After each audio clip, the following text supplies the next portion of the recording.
Graça e paz, mais uma vez estamos aqui para mais um episódio do Manar Podcast.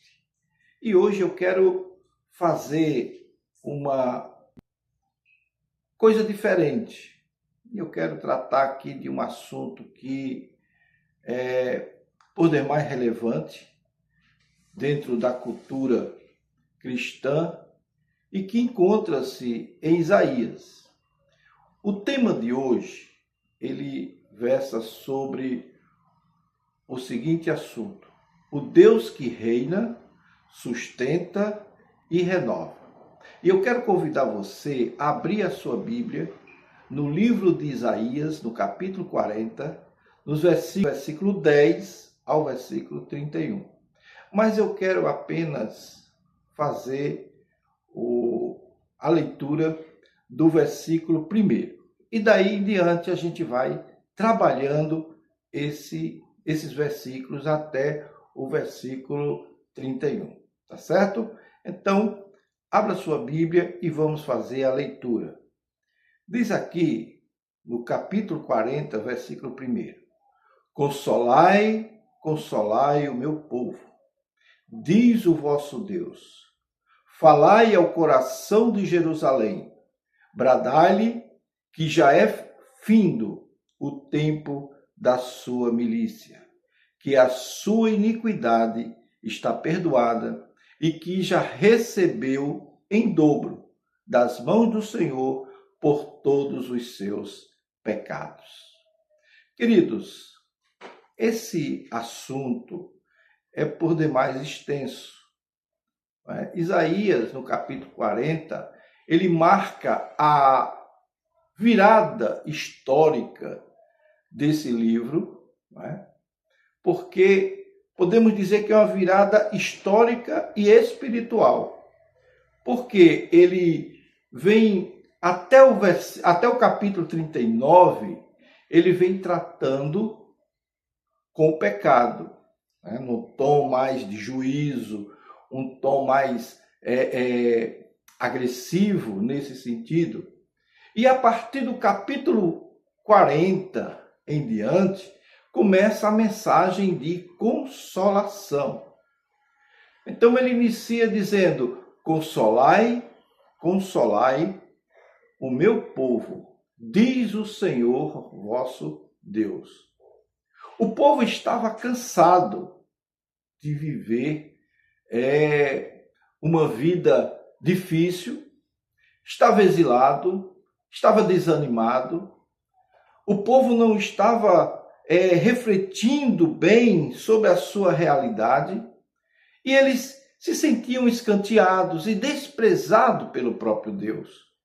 Sentiam-se pequenos diante daquele império tão grande que é o Império Babilônico e não tinha assim uma perspectiva de liberdade, de crescimento, de amadurecimento. Sentiam-se fracos diante daquelas circunstâncias que eles estavam vivenciando dentro daquela realidade dele.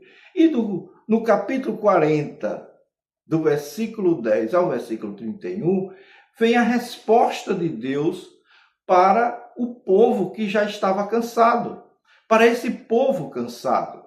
E talvez essa seja também uma resposta para a sua vida, para aqueles que são líderes, que estão cansados, que estão sobrecarregados, que estão em igrejas pequenas e que se sentem muitas vezes escanteados, invisíveis diante das mega igrejas que existem, ou então aqueles servos que são servos fiéis, são servos dedicados, mas não são notados dentro da igreja, ou aqueles crentes que estão espiritualmente fatigados, já serviram tanto a obra do Senhor, mas agora parece que há um cansaço espiritual, há como que uma estafa, Eles já estão vivendo só por viver naquela condição.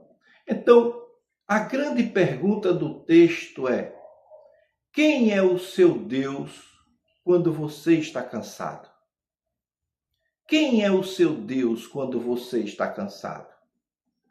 O Deus, do versículo 10 do versículo 11, ele mostra aqui, o profeta Isaías, quando ele diz assim: eis que o Senhor Deus virá com poder, e o seu braço dominará. Eis que o seu galardão está com ele, e diante dele a sua recompensa. Como pastor apacentará o seu rebanho, entre os seus braços recolherá os cordeirinhos, e os levará no seio. As que amamentam, ele guiará mansamente. Eis que o Senhor Deus virá como pastor. Como pastor apacentará o seu rebanho. Aqui nós vemos, preste atenção que é muito importante, o retrato aparentemente oposto, mas perfeitamente harmonioso com o que ele vem falando durante todo o livro. Ele vem como rei poderoso. Rei poderoso reflete a questão do braço forte, do domínio soberano, da recompensa com ele. Hoje nós vivemos no mundo, e esse texto fala exatamente para aquelas nações que se acham tão poderosas, e que nós olhamos hoje as grandes potências do mundo se acham tão poderosas no seu sentido bélico, no seu sentido populacional, no seu exército altamente treinado, mas tudo isso está debaixo do poder de Deus. Nada disso foge ao controle de Deus. E nada disso vamos dizer assim, assusta Deus de alguma maneira. Deus não está ausente do sofrimento do povo. Deus não está ausente das petições que são feitas, porque ele continua governando. Quem governa o mundo e o universo é o próprio Deus. Não são as grandes nações, embora eles se encham de vaidades, de orgulho, de arrogância, mas no fundo, quem determina todas as coisas é Deus. Nós vemos as grandes potências, todas as grandes potências do mundo cresceram, evoluíram e morreram.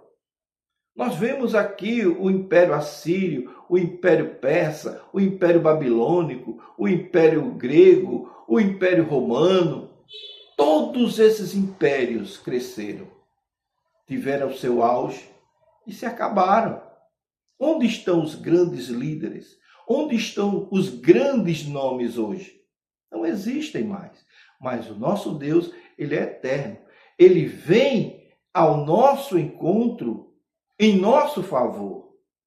Mas, imediatamente, Isaías diz também que ele vem como um pastor terno.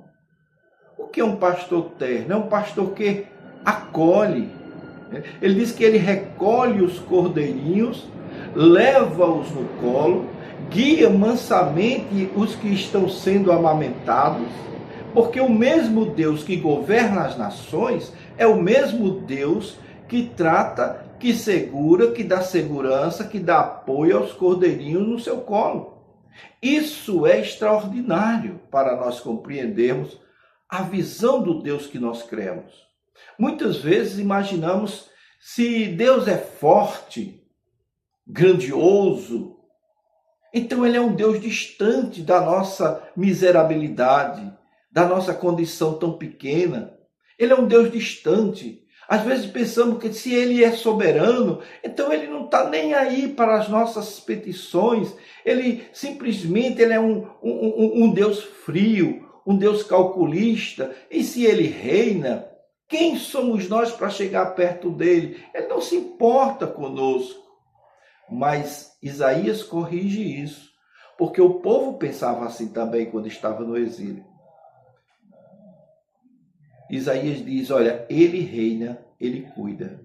Talvez você esteja cansado hoje, porque está tentando governar a sua vida, governar as suas decisões, e você se sente escanteado. Talvez você esteja cansado porque tentando governar aquilo que só Deus pode governar. Ou talvez esteja fraco porque esqueceu de que ele ainda está no trono e você quer comandar todos os seus problemas, tentando resolver com as suas forças. Isso pode acarretar algum tipo de sofrimento para você. O Senhor reina eternamente. Ele está no trono. Nosso consolo começa quando nos lembramos que Deus reina e que Deus cuida. A segunda lição que eu aprendo aqui nesse texto é que o nosso Deus é um Deus incomparável. Veja o que diz o versículo 12 ao versículo 26. Ele diz assim: quem na concha da sua mão mediu as águas? Ou tomou a medida dos céus a palmo? Quem recolheu a terça parte de um éfa o pó da terra e pesou os montes em romana ou os outreiros em balança de precisão? Olha, essa visão aqui do versículo 12 dá a Isaías a oportunidade de mostrar as consequências das perguntas retóricas esmagadoras que muitas vezes nós fazemos. Quem mediu as águas na concha da mão? Olha que forma de expressar a autoridade e a soberania de Deus feita por Isaías. Quem mediu as águas na concha da mão? Quem guiou o Espírito do Senhor? Ou quem comparareis a Deus? O profeta usa uma certa ironia aqui para confrontar a idolatria do povo, daquele povo que estava ali ao redor do povo cativo de Israel. Ele está mostrando aqui que ele é maior que a criação.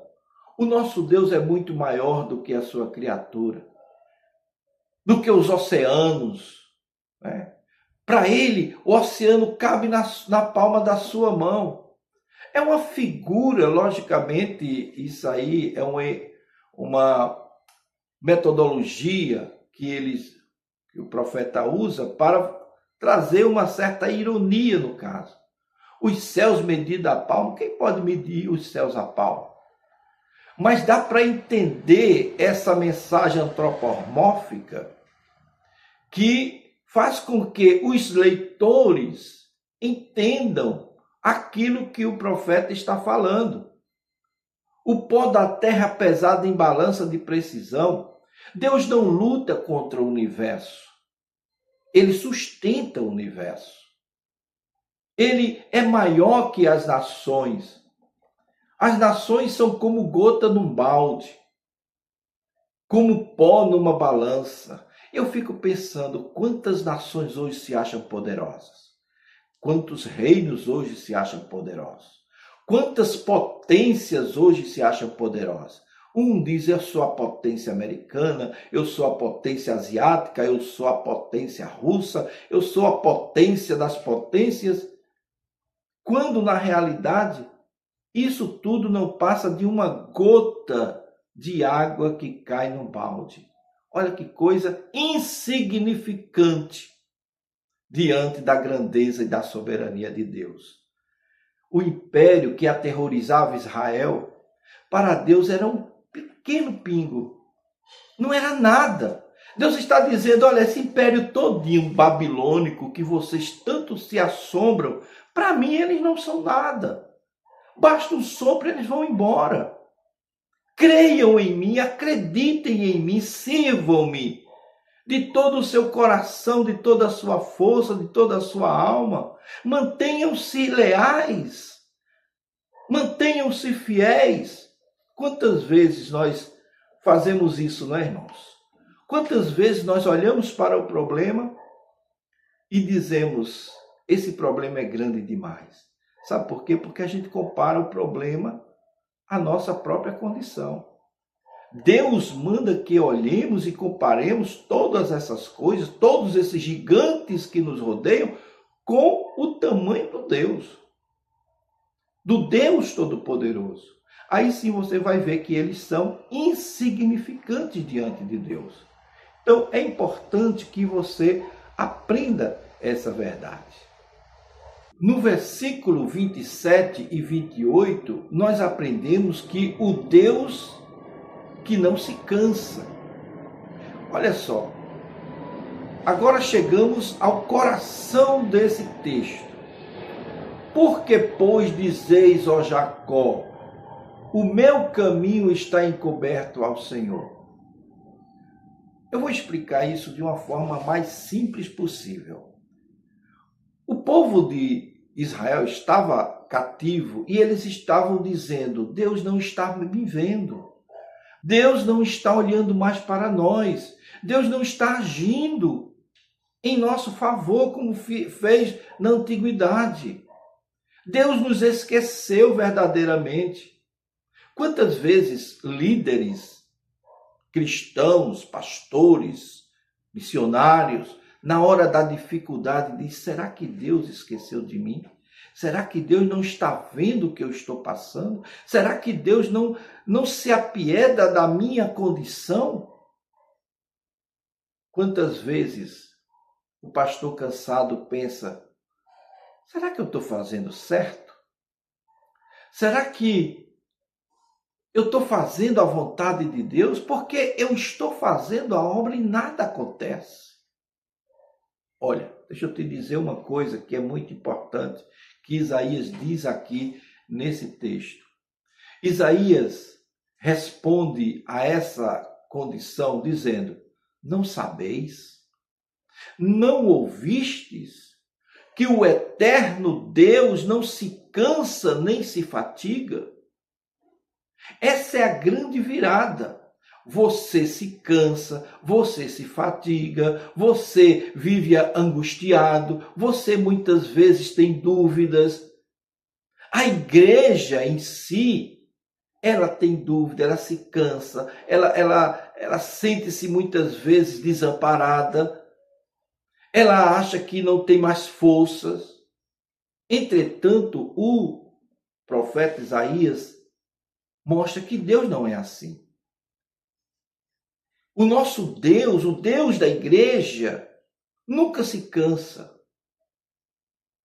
Ele não sai dizendo cada dia: hoje eu estou sem força, hoje eu não estou querendo fazer nada, hoje eu não estou me sentindo animado para ajudar a minha igreja, hoje eu não quero agir em favor do meu povo que está lá na terra.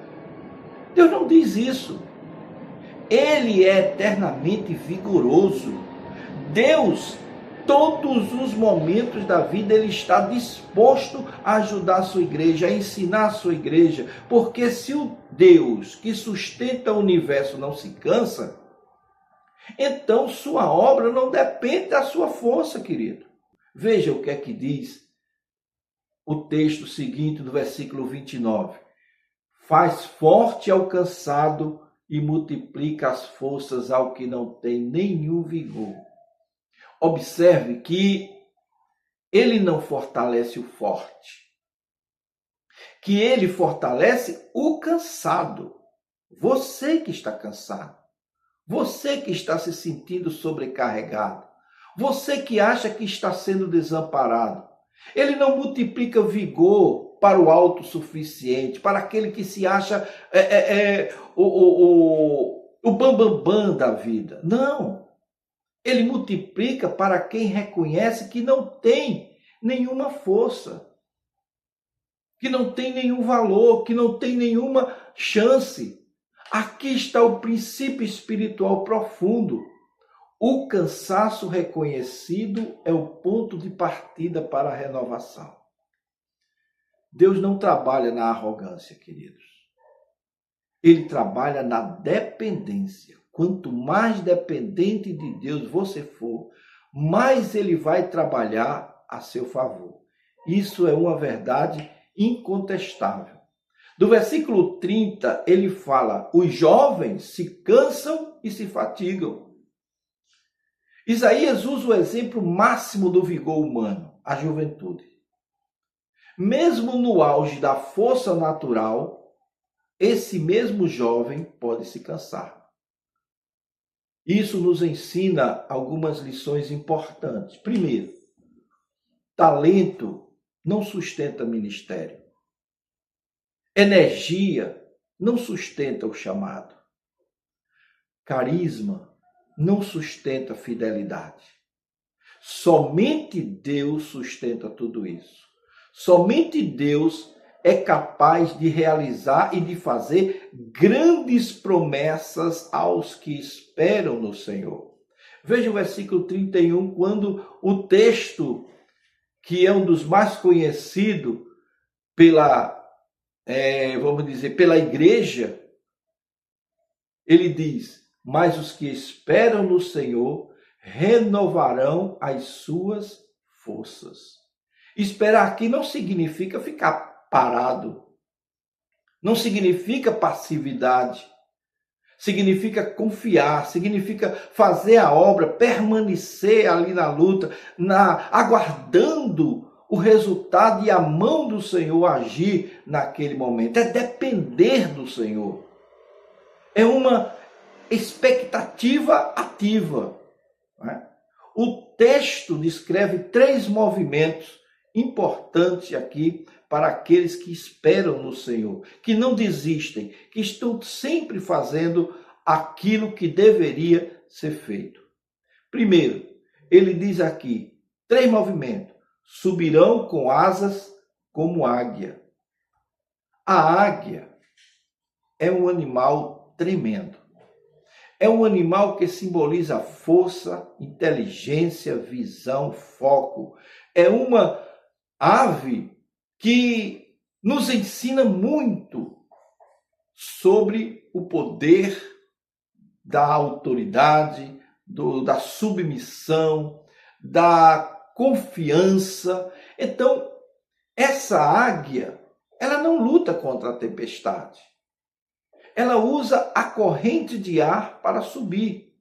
É interessante, que é uma característica daquela ave, que ela tem umas asas, um par de asas, que são praticamente desproporcionais ao tamanho do seu corpo. É muito grande.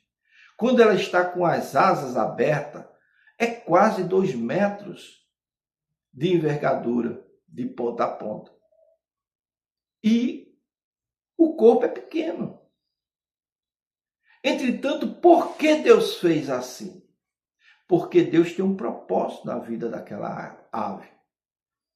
E quando ela voa alto, ela sobe às alturas e lá ela simplesmente abre as asas e plana. Sai planando, fazendo o seu percurso dentro daquela corrente de ar que vai passando e ela aproveitando. É assim que devemos viver. Subir ao alto da presença de Deus e descansar sobre o vento, a brisa do Espírito Santo de Deus que nos comanda, que nos guia. A águia, ela é um exemplo para nós cristãos. Por isso que a Bíblia usa essa performance da ave. Ele usa essa ideia para elevar o nosso ânimo, para dizer que nós somos capazes. Correrão e não se cansarão. Aqui fala de intensidade.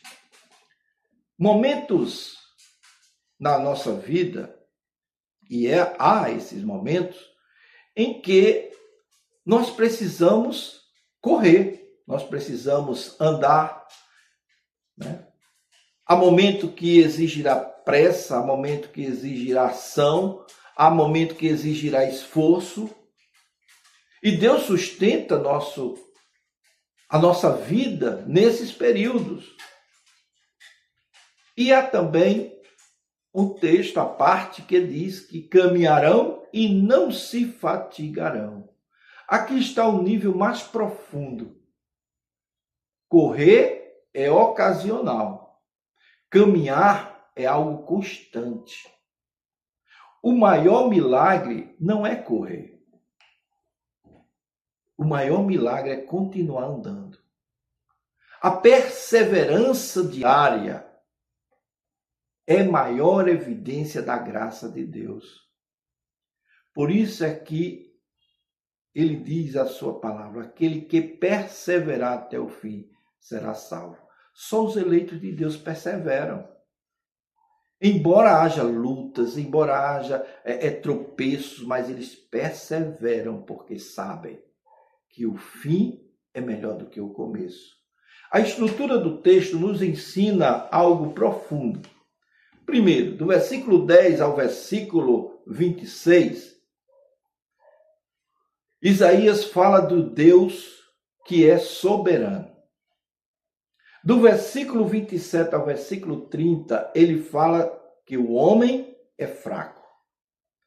E no versículo 31, ele fala que a esperança está na espera confiante. Você espera no Senhor. A ordem é essencial. Renovação não começa olhando para si. Renovação começa olhando para Deus. É Deus quem vai determinar todas as coisas. Eu quero fazer algumas aplicações rápidas aqui no podcast de hoje. Primeiro, que talvez você pense, mas nós somos poucos na sua igreja, nós somos fracos, nós estamos vivendo numa comunidade escondida. Mas eu não tenho acesso a muitas coisas, a muitos recursos. Ou talvez você esteja pensando, olha, nossa igreja já está cansada, nós lutamos anos e anos, e o número de membros não passa de 20, 30, 40, 50, 100. Olha, Isaías 40, ele responde a essas condições, dizendo que Deus não mede o sucesso como os homens medem. Deus governa o que você não controla. Que Deus não se esqueceu do seu trabalho. Continue fazendo a obra e deixe Deus tratar com os demais assuntos. O crescimento não pertence a você. Você, pastor, líder, não foi chamado para converter ninguém. Você foi chamado para pregar a palavra. Quem converte é o Espírito Santo. Quem converte é o próprio Deus, fazendo a obra no coração do indivíduo impenitente, para que eles recebam a palavra e sejam transformados pelo lavar e regenerador do Espírito. O crescimento pertence a ele. Sua parte é fazer a sua obra e esperar no Senhor. Esperar, permanecer fiel naquilo para o qual Deus determinou. Deus não despreza os pequenos começos. Talvez você esteja começando um trabalho novo na sua comunidade. Talvez você esteja começando esse ano uma nova programação dentro da sua igreja. Está receoso que possa dar certo. Eu quero te dizer que vai dar certo, porque Deus está no comando. O Senhor despreza corações orgulhosos. Então, não tem de que nos orgulhar, porque cabe a nós pregar essa palavra. Que nesse podcast que você está ouvindo, você tenha aprendido que o cansado, ele é alcançado pelo Senhor. E que se você continuar firme, o Senhor há de abençoar tudo aquilo que você se propôs a fazer para a honra e glória do nome do nosso Deus. Então nós ficamos por aqui. No próximo podcast nós estaremos tratando de um outro assunto importante para você e para a igreja. Ok? Fica com Deus e até o nosso próximo podcast.